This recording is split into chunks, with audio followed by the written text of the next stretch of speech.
amongst other things, the report highlighted that there are 7 categories of attack vectors, which are listed here on this slide. The most well-known one for most of us would be the last one, the denial of service attacks, which are DOS or DDoS attacks, which we know quite well. I'll share a couple of examples that can have an impact on all of us. So one of the categories is on identity and access management.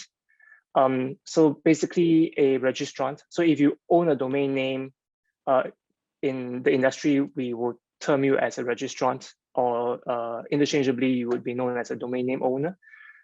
Your credentials are basically compromised under this attack vector.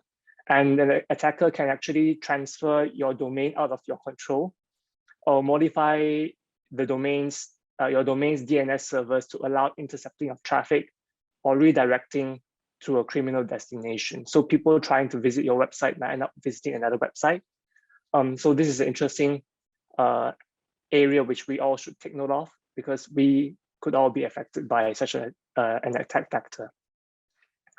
Another example is on infrastructure choices. Basically, it's the choices an administrator made regarding like various configuration of DNS services, the choice of the software used.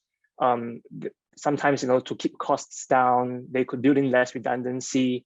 But as a result, when you have less redundancy, when one site goes down, then another site might not be able to manage the load.